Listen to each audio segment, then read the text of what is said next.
Hello friends, welcome back to Jobs Informer channel. இன்னைக்கு நம்ம சேனல்ல டாடா எலக்ட்ரானிக்ஸ் பிரைவேட் லிமிடெட் கம்பெனில இருந்து கொடுத்திருக்கக்கூடிய ஒரு 8 ஜாப் நோட்டிஃபிகேஷனோட டீடைல் தான் நம்ம இந்த வீடியோல நம்ம இன்னைக்கு பார்க்க போறோம். சோ அத பார்க்கிறதுக்கு முன்னாடி நம்ம சேனலை நீங்க இன்னும் சப்ஸ்கிரைப் பண்ணாம இருந்தீங்கன்னா மறக்காம சப்ஸ்கிரைப் பண்ணிக்கோங்க. அதுக்கு முன்னாடி இந்த வீடியோக்கு வந்து ஒரு லைக் பண்ணிட்டு பாருங்க. அப்பதான் ஜாப் நோட்டிஃபிகேஷன்ஸ் கொடுக்கிறதுக்கு எனக்கு கொஞ்சம் மோட்டிவேஷனா இருக்கும்.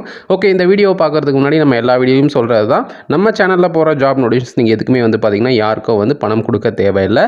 இன் கேஸ் நம்ம சேனல் நேம் யூஸ் பண்ணி உங்ககிட்ட யாராச்சும் வந்து பணம் கேட்டாங்கன்னா அவங்களோட டீடைல்ஸ் வந்து பாத்தீங்கன்னா எனக்கு சென்ட் பண்ணுங்க. அப்பதான் அதுக்கான லீகல் ஆக்ஷன் வந்து பாத்தீங்கன்னா என்னோட சைட்ல இருந்து நான் வந்து எடுக்க முடியும். ஓகே, நம்ம இந்த வீடியோக்குள்ள போலாம்.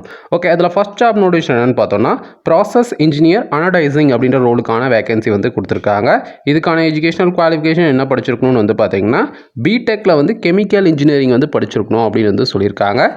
இதுக்கான எக்ஸ்பீரியன்ஸ் பொறுத்த வரைக்கும் பார்த்தோம்னா மினிமம் 2 to 4 இயர்ஸ் வந்து பார்த்தீங்கன்னா அனாடைசிங் அட் பிளேட்டிங் எக்ஸ்பீரியன்ஸில் வந்து எக்ஸ்பீரியன்ஸ் இருக்கணும் அப்படின்னு வந்து சொல்லியிருக்காங்க. ஸோ அது மட்டும் இல்லாமல் இந்த அடிஷனல் டெக்னிக்கல் ரெக்யர்மெண்ட்ஸில் வந்து பார்த்தீங்கன்னா சில பாயிண்ட்ஸ்லாம் வந்து கொடுத்துருக்காங்க. ஸோ இது அடிஷனல் டெக்னிக்கல் ரெக்யர்மெண்ட்ஸ் வந்து பார்த்தீங்கன்னா இருக்கணும் அப்படின்றது வந்து பார்த்தீங்கன்னா சொல்லியிருக்காங்க. ஸோ அதையும் வந்து நோட் பண்ணிக்கோங்க. செகண்ட் ரோல் என்னன்னு பார்த்தோம்னா ஷிஃப்ட் இன்சார்ஜ் ஆனோ ப்ரொடக்ஷன் அப்படின்ற ரோலுக்கான வேகன்சி தான் வந்து கொடுத்துருக்காங்க. இதுக்கான எஜுகேஷனல் குவாலிஃபிகேஷன் எக்ஸ்பீரியன்ஸ்னு சொல்லி வந்து பார்த்தீங்கன்னா எதுவுமே வந்து மென்ஷன் பண்ணல, ஜஸ்ட் வந்து பார்த்தீங்கன்னா பிளாங்காக தான் விட்டுருக்காங்க. ஸோ அதனால் இதுக்கு முன்னாடி இந்த ரோலில் உங்களுக்கு ஏதாச்சும் எக்ஸ்பீரியன்ஸ் இருந்தாலும் இல்லை இந்த ரோலை பற்றி உங்களுக்கு ஏதாச்சும் தெரிஞ்சிருந்தாலும் இந்த ரோலுக்கு நீங்கள் வந்து அப்ளை பண்ணுங்க, கண்டிப்பாக வந்து ஜாப் கிடைக்கும்.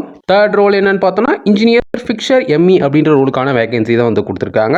இதுக்கான எஜுகேஷனல் குவாலிஃபிகேஷன் என்ன படிச்சிருக்கணும் வந்து பார்த்தீங்கன்னா பிஇ ஆர் பிடெக்ல வந்து படிச்சிருக்கணும் அப்படின்னு வந்து சொல்லியிருக்காங்க. டிபார்ட்மெண்ட் வந்து இந்த டிபார்ட்மெண்ட் தான் படிச்சிருக்கணும் செப்பரேட்டாக சொல்ல, ஜஸ்ட் வந்து பார்த்தீங்கன்னா பிஇ ஆர் பிடெக்ல வந்து படிச்சிருக்கணும் அப்படின்னு வந்து சொல்லியிருக்காங்க. எக்ஸ்பீரியன்ஸ் பொறுத்த வரைக்கும் பார்த்தோம்னா மினிமம் 3 to 8 இயர்ஸ் வந்து இந்த ரோலில் எக்ஸ்பீரியன்ஸ் இருக்கணும் அப்படின்னு வந்து சொல்லியிருக்காங்க.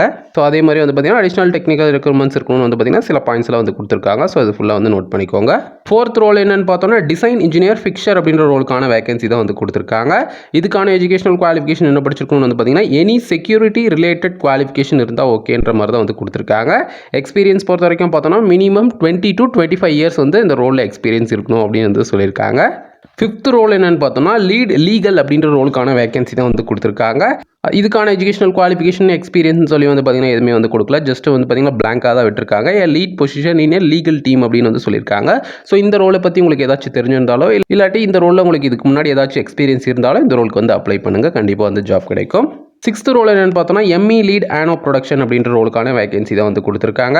இதுக்கான எஜுகேஷன் குவாலிஃபிகேஷன் என்ன படிச்சிருக்கணும்னு வந்து பார்த்தீங்கன்னா பிஎஸ்சி கெமிஸ்ட்ரி ஆர் வந்து பார்த்தீங்கன்னா பிஇ ஆர் பிடெக்ல வந்து பார்த்தீங்கன்னா மெக்கானிக்கல் ஆர் கெமிக்கல் இன்ஜினியரிங்ல வந்து படிச்சிருக்கலாம் அப்படின்னு வந்து சொல்லியிருக்காங்க. இதுக்கான எக்ஸ்பீரியன்ஸ் பொறுத்த வரைக்கும் பார்த்தோம்னா minimum 9 to 15 years of experience in anodizing surface cleaning or treatment production or process கண்ட்ரோலில் வந்து பார்த்தீங்கன்னா எக்ஸ்பீரியன்ஸ் இருக்கணும் அப்படின்னு வந்து சொல்லியிருக்காங்க. அது மட்டும் இல்லாமல் அடிஷனல் டெக்னிக்கல் ரெக்யர்மெண்ட்ஸில் வந்து பார்த்தீங்கன்னா சில பாயிண்ட்ஸ் எல்லாம் இருக்கணும் அப்படின்னு வந்து சொல்லியிருக்காங்க. ஸோ அது ஃபுல்லாக வந்து நோட் பண்ணிக்கோங்க. செவன்த் ரோல் என்னன்னு பார்த்தோம்னா லீட் எஃப்ஏடிபி ப்ராசஸ் அப்படின்ற ரோலுக்கான வேகன்சி தான் வந்து கொடுத்துருக்காங்க.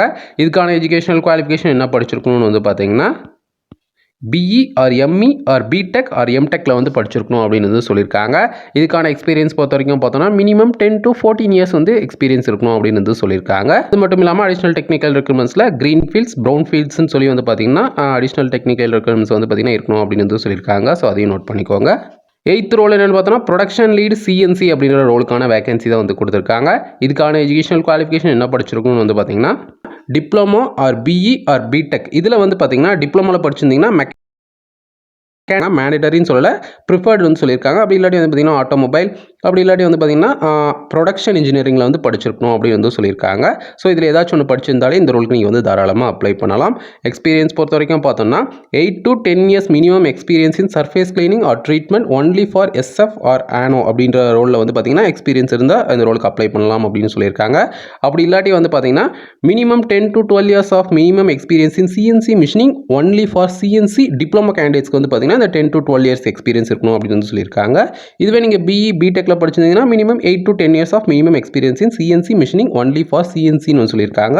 ஸோ பிஇ பிடெக்ல படிச்சிருந்தீங்கன்னா மினிமம் 8 to 10 இயர்ஸ் வந்து எக்ஸ்பீரியன்ஸ் இருக்கணும் அப்படின்னு வந்து சொல்லியிருக்காங்க சிஎன்சி மிஷினிங்கில். ஸோ அதை நோட் பண்ணிக்கோங்க. ஸோ அது மட்டும் இல்லாமல் அடிஷனல் டெக்னிக்கல் ரெக்யர்மெண்ட்ஸ்ல வந்து பார்த்தீங்கன்னா சில பாயிண்ட்ஸ் எல்லாம் வந்து கொடுத்துருக்காங்க. ஸோ இது ஃபுல்லாக வந்து நோட் பண்ணிக்கோங்க. ஓகே, இப்போ பார்த்தா அந்த 8 ஜாப் நோட்டிஃபிகேஷன்ல வந்து பார்த்தீங்கன்னா சேலரி அப்படின்றது வந்து பார்த்தீங்கன்னா எதுவுமே மென்ஷன் பண்ணல. ஸோ அது வந்து பார்த்தீங்கன்னா உங்களுடைய எக்ஸ்பீரியன்ஸ் அண்ட் ஸ்கில்ஸை பொறுத்து தான் அதுக்கான சேலரி வந்து இருக்கும். ஏஜ் லிமிட்டும் வந்து பார்த்தீங்கன்னா இத்தனை வருஷத்துக்குள்ள தான் இருக்கணும் அப்படின்னு வந்து பார்த்தீங்கன்னா ஏஜ் லிமிட்டும் வந்து மென்ஷன் பண்ணல. ஸோ அந்த ஏஜ் லிமிட் வந்து பார்த்தீங்கன்னா அவங்க கேட்டிருக்க அந்த எஜுகேஷனல் குவாலிஃபிகேஷன் ப்ளஸ் வந்து பார்த்தீங்கன்னா எக்ஸ்பீரியன்ஸ் நீங்கள் கால்குலேட் பண்ணிங்கன்னா அதுக்கான மினிமம் ஏஜ் லிமிட் வந்து பார்த்தீங்கன்னா உங்களுக்கு கிடைச்சிரும். ஓகே, இப்போ பார்த்தா இந்த 8 ஜாப் நோட்டிஃபிகேஷனுக்கு நீங்கள் எப்படி அப்ளை பண்ணுறதுனா, நம்ம ஆல்ரெடி வந்து பார்த்தீங்கன்னா டாடா எலக்ட்ரானிக்ஸோடைய ஜாப் போர்ட்டலில் நம்மளோட டீட்டெயில்ஸை கொடுத்து எப்படி ப்ராப்பரான மெத்தடில் வந்து ஒரு அப்ளிகேஷனை சப்மிட் பண்ணி அதோட ஸ்டேட்டஸ் எப்படி செக் பண்ணுறதுன்னு வந்து பார்த்தீங்கன்னா நம்ம ஆல்ரெடி நம்ம ஒரு வீடியோ நம்ம போட்டிருக்கோம். அந்த வீடியோட லிங்க் இந்த வீடியோ டிஸ்கிரிப்ஷனில் கொடுக்குறேன். அட் த சேம் டைம் இப்போ பார்த்த இந்த 8 ஜாப் நோட்டிஃபிகேஷனுக்கான அஃபிஷியல் அப்ளிகேஷன் லிங்க்ஸையும் வந்து பார்த்தீங்கன்னா இந்த வீடியோ டிஸ்கிரிப்ஷனில் கொடுக்குறேன். ஃபர்ஸ்ட் வந்து எப்படி அப்ளை பண்ணணுன்றது வந்து பார்த்தீங்கன்னா அந்த வீடியோ பார்த்து தெரிஞ்சுக்கோங்க. அதுக்கப்புறம் வந்து பார்த்தீங்கன்னா இப்போ பார்த்து இந்த ஜாப் நோட்டிஃபிகேஷன்ஸோடைய ஜாப் டிஸ்கிரிப்ஷன் கிளியராக பார்த்துட்டு அது உங்களுக்கு ஓகே வரதா நீங்கள் வந்து டைரெக்டாக வந்து அப்ளை பண்ணிக்கலாம். இந்த மாதிரி தான் வந்து பார்த்தீங்கன்னா இந்த ஜாப் நோட்டிஃபிகேஷன் நீங்கள் அப்ளை பண்ண வேண்டியிருக்கும். ஓகே, இப்போ பார்த்தா அந்த ஜாப் நோட்டிஃபிகேஷன் உங்களுக்கு என்ன டவுட்டாக இருந்தாலும் கமெண்ட் பண்ணுங்கள், கண்டிப்பாக வந்து ரிப்ளை பண்ணுறேன். ஓகே, இந்த வீடியோ பிடிச்சிருந்ததுன்னா ஒரு லைக் பண்ணிவிட்டு உங்கள் ஃப்ரெண்ட்ஸுக்கு நம்ம வீடியோ ஷேர் பண்ணிவிட்டு மறக்காம நம்ம சேனலை சப்ஸ்கிரைப் பண்ணிக்கோங்க.